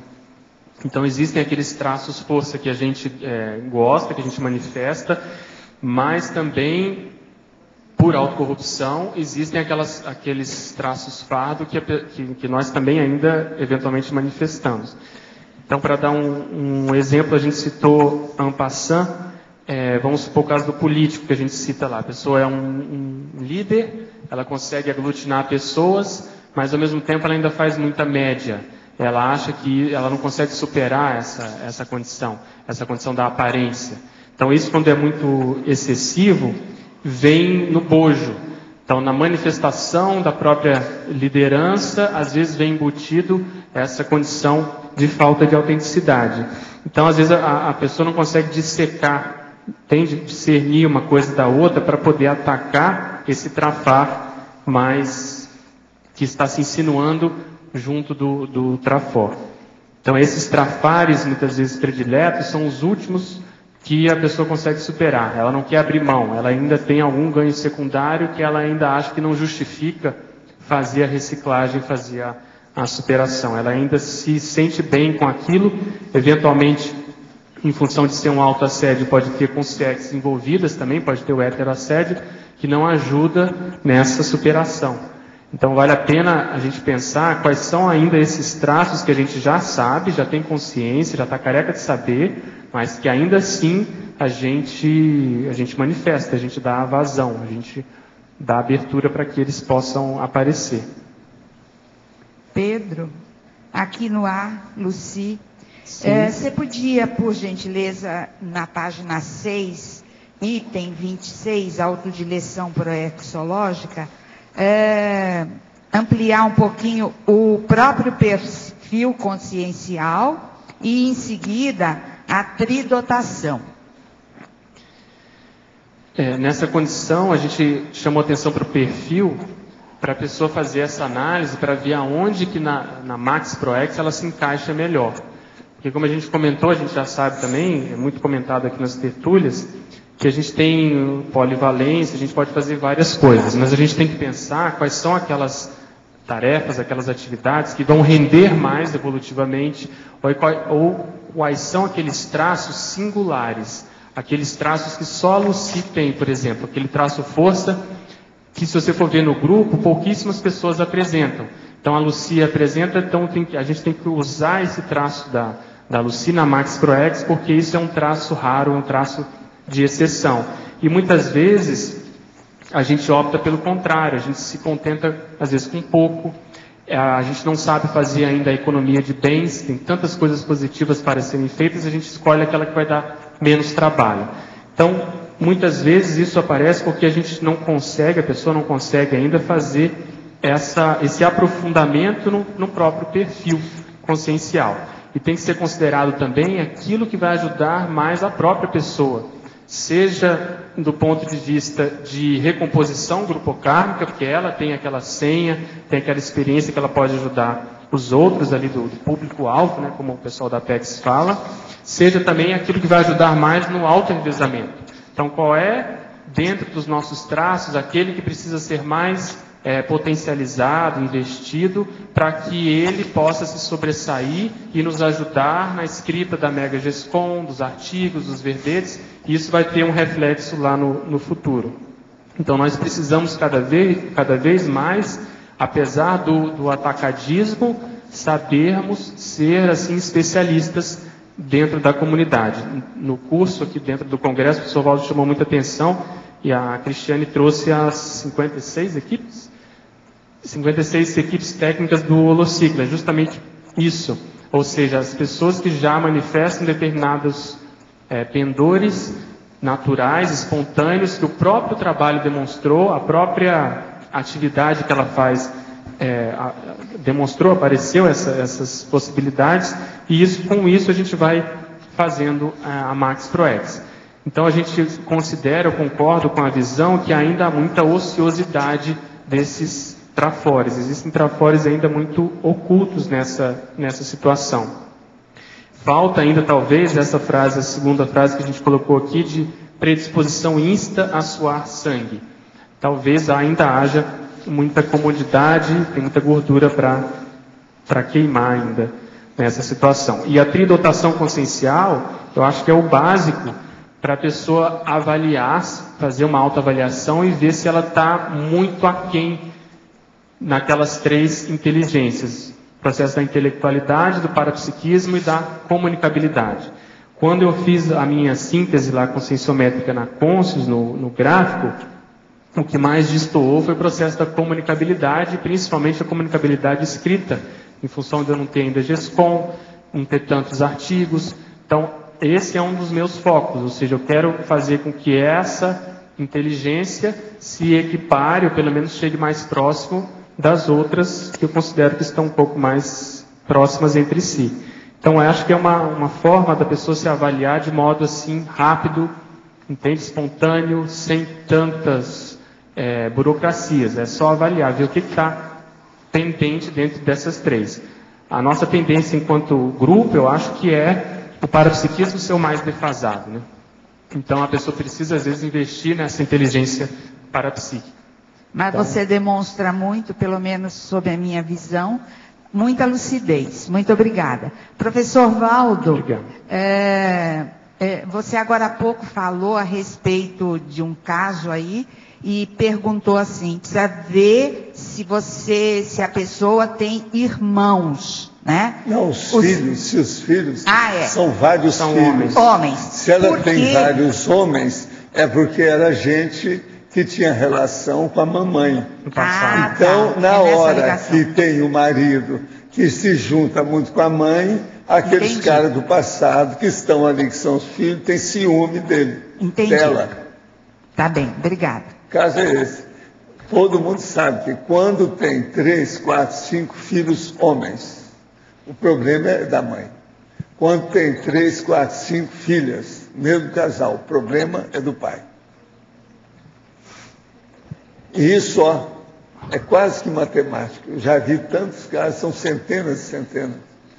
Aqui está um ofício para você, que é o meu presidente, meu chefe. Aqui é do diretor-presidente, lá, o Adelino. Tem que arranjar 2 pessoas para nos representar aí o CE. Olha, o ideal aí era epígrafe, o Hernani, e alguém da Editares, porque é dentro do contexto da situação deles. Agora, olha na Editares, eu acho que se falar com a Hernani, ele já vai aceitar logo, porque eu tenho ajudado muito isso lá. Agora, tem que seguir direitinho, tem que falar com eles que tem que ir bonitinho, meu estilo. Comparecer lá até antes, tal. Toda a reunião, participar. Tá certo? Qualquer coisa você fala comigo que eu chego com o meu canil inteiro. Tá certo? Não, mas dá um pedido que eu acho que ele vai repetir. Professor Valdo, Tânia, aqui no ar. Retornando à última questão que o senhor colocou ainda há pouco sobre os 3 filhos. Sim. Eu tenho 3 filhas mulheres, de maridos diferentes. E aí, tem algum problema? Não, aí já é diferente. Como é que é? Aí o processo já complicou tudo. Eu estou falando quando o negócio é unitário. Quando é plural desse jeito. Tá ok. Plural desse jeito é outra coisa. Aí tem já outra história. Elizabeth Taylor. Sabe, Elizabeth Taylor. Você sabe o que é Elizabeth Taylor, não sabe? Sei, vários maridos. Então tá. Então não preciso explicar. Muito obrigada. Albert Betógrafo. Estou pesquisando a influência paragenética no hipotiroidismo de Hashimoto. Poderia ampliar a relação do desenvolvimento da doença autoimune e a autodireção paragenética? Essa manifestação é muito comum. Então, eu acho difícil atribuir isso ao processo predominantemente paragenético. O que pode ser é que o hipotiroidismo, muitas vezes, é um freio. É uma condição para a pessoa ponderar mais, a pessoa tende a ficar mais brade naturalmente. Então, eventualmente, é uma salvaguarda para a pessoa apresentar esse tipo de manifestação. Só que é uma entidade médica e patológica muito comum, principalmente nas mulheres. Não se sabe muito bem por quê. A mulher começa a apresentar anticorpos contra a própria glândula tireoide. A glândula passa a funcionar primeiro num modo excessivo, em geral, depois ela tende a não manifestar mais, não produzir mais os hormônios e ela tende a manifestar os sintomas de hipotireoidismo, ou seja, fica mais a bradicinesia, fica mais sonolenta, muitas vezes dá insônia, o cabelo fica quebradiço, uma série de condições que é facilmente revertida com um remédio que tem que tomar para a vida toda.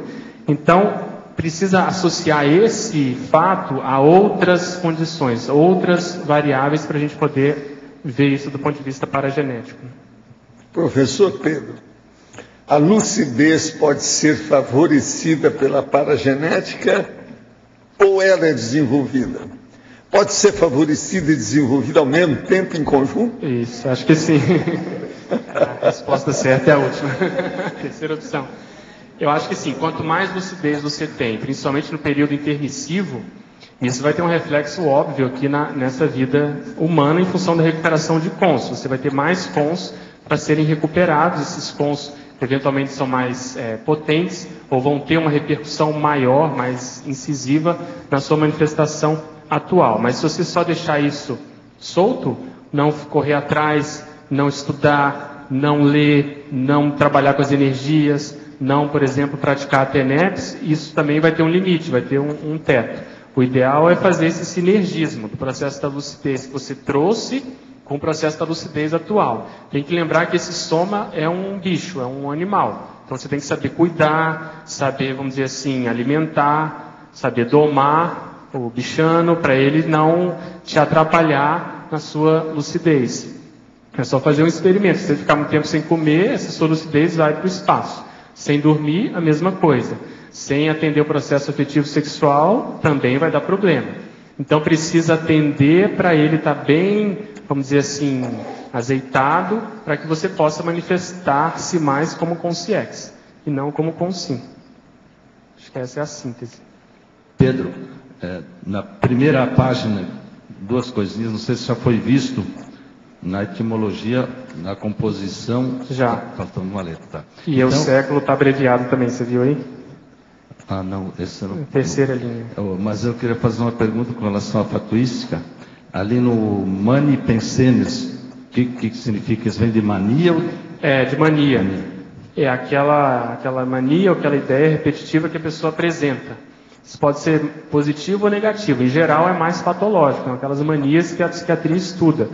Mas, por outro lado, pode ser positivo no sentido da pessoa que já vem com mania de estudar desde cedo, mania de ajudar os outros, mania, vamos supor, de colecionar, como a gente comentou aqui que alguns pesquisadores do passado e atuais apresentam. Então, o estudo das nossas manias, isso é uma fonte muito rica para se estudar para a genética. Por isso que a gente inseriu aí, da mesma forma, os medos, né? Determinados medos podem ter raízes no passado. E está correto? Teria que ser manio pensenes ou existe mani pensenes? Para ser sincero, eu tinha botado manio pensenes, mas eu acho que os dois são aceitos, não sei se... Não recordo, obrigado. É igual fobia, né? Agora eu queria fazer uma pergunta, professor Valdo. No início da tertúlia você comentou en passant da relação do bradipsiquismo com possíveis raízes baratrosféricas. Você pode aprofundar essa ideia? Como é que a gente pesquisa isso? O que a gente percebe é o seguinte: quando as pessoas aqui entram em delírio, ou incomplexo, ou não fizeram uma vida que satisfizesse nem a elas mesmas, a tendência era se tornar, quando dessoma, uma parapsicótica pós-dessomática. Agora, tem caso desse que entra dentro de um processo até de paracomatose. A pessoa está mais para lá do que para cá, ela está toda alterada dentro dela mesma. Consegue focar. Agora, e tem também o problema da pessoa que fica com pensamento fixo. Sim. Agora, então, esse processo todo, ele segue com a consciência. Agora, numa condição dessa, os afins se atraem. Então, essas pessoas que estão totalmente psicóticas são atraídas por outras. A tendência é ficar tudo junto. Daí a pouco, o holopensene fica poderosíssimo dentro daquela manifestação patológica. Agora, quando isso ocorre, aquele ambiente, então, carregado através de milênios, aquela comunex baratosférica, milênios. Então, a hora que você entra ali, o holopensene é todo estagnante. Ele faz uma espécie de aplasmamento da pessoa. Coagula o processo. Coagula, mas é aquilo. Sabe como é que é? Sim. Fica tudo paradão, a tendência toda é essa. Agora, o que se passa? Numa hora dessa que aquele congelamento todo alterado, se você entra lá, se você não tem muita força, você faz uma assimilação espontânea do ambiente, você começa a ficar também brádio, perturbado, tudo vai piorando cada vez mais. Agora, o que se passa? Uma pessoa que é uma consciência taxíquica, que ela raciocina mais depressa, ela faz as coisas mais depressa, tudo dela está mais dinâmico, ela vai ter mais suporte, profilaxia e prevenção. Ela tem mais segurança de ir para fazer, por exemplo, incursões na baratosfera para resgatar consciências, para fazer assistência, para melhorar o ambiente.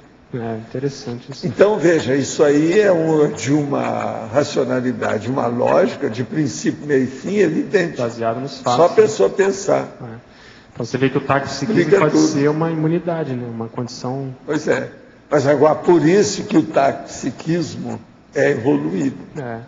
E o BRAD não é. A tendência é essa. A tendência é a consciência ficar cada vez mais ágil, do ponto de vista evolutivo em todos os sentidos. Então, com isso, fica tudo muito mais claro para a gente entender a situação. É isso que eu estava falando. Obrigado. Agora, muito bom, Silveira. Deixa, eu estou esperando os outros 100, tá certo? Agora, os nossos comerciais, por favor. Obrigada. As pontuações da tertúlia de hoje foram 74 assinaturas no livro de presença, 20 perguntas presenciais, 23 perguntas respondidas online, 30 votos presenciais, 11 votos online. Hoje temos 5 recados. Eliana, curso Higiene Consciencial. Silvana, voluntários, Feira do Livro. Patrícia e Sandra, SP2 em Foz. Igor, SP3. Juliana, curso Teoria e Prática de Inversão Existencial no Rio. E antes, Fernando vai falar sobre os amigos da enciclopédia. É interessante. Boa tarde a todos. Queremos aqui divulgar o resultado da campanha que nós promovemos no mês de julho, quando nós definimos que íamos sortear uma vaga no curso 40 Manobras Energéticas que ocorre no dia 22, 23, 24 e 25 de setembro, aqui em Foz, e também um livro Onde a Religião Termina. Só a campanha para aquelas pessoas que fizeram a sua renovação de assinatura ou adesão ao programa Amigo da Enciclopédia durante o mês de julho. Então, durante o mês de julho, foram 43 pessoas que fizeram renovação ou adesão ao programa. Nós fizemos um sorteio aqui há poucos instantes aqui nos bastidores, com a presença do pessoal aqui do Tertuliário, e os ganhadores são: o livro Onde a Religião Termina ganhou a Luzilene Regina Gomes de Jundiaí. Luzilene Regina Gomes, é o terceiro prêmio que Jundiaí ganha aí nos 3 últimos sorteios, né? Temos aí a novidade da CIPEC, né? Então tem alguma relação, nós achamos. Então a Luzilene ganhou o livro. E quem ganhou a vaga no curso 40 Manobras foi o número 11 aqui, ó. Elisa Ribeiro Sueiro, do Rio de Janeiro. Então a Elisa Ribeiro Sueiro ganhou uma vaga no curso 40 Manobras Energéticas, em setembro. E também lembrando que nesse mês de agosto, para comemorar os 400 amigos da enciclopédia, essa marca histórica, nós vamos sortear um netbook no final do mês de agosto. Obrigado. No verbete de hoje, o professor Pedro chamou atenção para a autodileção homeostática. E nesse item ele colocava o mega trafor da higiene consciencial. Então a gente convida todos vocês, o CAEC, os professores Eduardo Martins e Rui Bueno, para o curso Higiene Consciencial, que acontece no dia 20 de agosto, sábado. É um curso que vai ter uma carga horária prolongada, intensa, com atividades práticas de imersão, uma parte teórica, videoprojeção, e vale a pena investir na própria higiene consciencial, desenvolvendo este mega trafor. Obrigada. Bom, pessoal, eu estou aqui para falar do Salão Internacional do Livro de Foz do Iguaçu, que vai estar iniciando amanhã e vai até o dia 14. Nós queremos convocar os voluntários do CAEC, voluntários de outras cidades que estejam vindo para o CAEC, para Foz do Iguaçu, né, para nos ajudar aí. Porque nós vamos estar com um stand, o CAEC vai estar com um stand lá na feira, e nós estamos precisando de voluntários que tenham disponibilidade para estar lá conosco. Desde já eu agradeço a participação de todos que queiram e possam estar lá conosco nesses dias. Obrigada. Boa tarde a todos. Nós gostaríamos de convidá-lo para o SCP-2, que vai acontecer em Foz do Iguaçu, no mês de agosto, 12, 13 e 14. O SCP-2 de Foz do Iguaçu acontece apenas uma vez por ano, então vamos aproveitar a oportunidade. Ele será no Hotel Rafaim, da BR, com o EPICOM Mário Oliveira. Nós gostaríamos de solicitar para as pessoas que estão interessadas, que já decidiram, no fim das contas, que vão fazer o curso, que antecipem as suas inscrições. Por uma questão prática. A gente tem contrato, nós devemos cumprir um contrato com o hotel e é preciso viabilizar em termos práticos o curso. Então, quem estiver posicionado para fazer o curso, por gentileza, antecipe suas inscrições. Obrigada. Obrigada. Boa tarde a todos. A gente gostaria aqui de fazer uma divulgação do SCP-3, é o curso de extensão em Conscienciologia e Projeciologia 3, é um curso com instalação de campo bioenergético consciencioterápico, onde a pessoa pode, durante um fim de semana, aprofundar a sua manifestação intraconsciencial e, a partir disso, se preparar para as suas reciclagens, né? Planejando aí a sua desperticidade. Então, existem três bons motivos para se fazer o SCP-3. O primeiro é que se a pessoa ela nunca fez nenhum curso de Conscienciologia e ela deseja fazer um curso mais avançado, essa é a oportunidade, porque o SCP-3 não tem nenhum pré-requisito. A segunda condição é que é uma oportunidade também boa para convite de parentes, né, amigos mais próximos, onde é uma prática que acontece frequentemente no SCP-3 com bons resultados. E o terceiro motivo que a gente destacaria é que todo SCP-3 ele tem uma razão maior para estar ocorrendo. Neste caso, desse SCP-3 do Rio de Janeiro, ele é em prol do campus de Saquarema. Então, se a pessoa quiser contribuir com esse projeto, né, da Conscienciologia, de uma Cognópolis no futuro na região de Saquarema, é muito bem-vindo. A data é 16, 17 e 18 de setembro, vai ser no Rio de Janeiro, no Hotel Guanabara, no centro do Rio. Para maiores informações, a pessoa pode entrar em contato com o e-mail scp3@ipc.org.br ou ligar para os telefones 45-2102-1448, que é o IPC sede mundial aqui em Foz do Iguaçu, ou 021-3153-7574, que é o IPC no Rio de Janeiro, em Copacabana. Muito obrigado. Olá, boa tarde. Eu queria convidar a todos, mas principalmente o pessoal do Rio de Janeiro, para participar do curso Teoria e Prática da Inversão Existencial, que vai acontecer, né, aí no Rio, no dia 20 e 21 de agosto, né, agora, desse mês, vai ser na universidade, na unidade de Ipanema. Então, para quem tiver mais interesse, pode entrar em contato pelo e-mail riodejaneiro@asinvexis.org.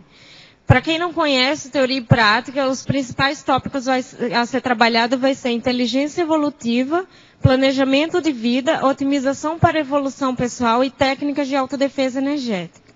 Obrigada. O verbete eleito para amanhã é Célula Assistencial, especialidade Interassistenciologia, autora Rosemary Vitoriano. Obrigada e boa tarde a todos.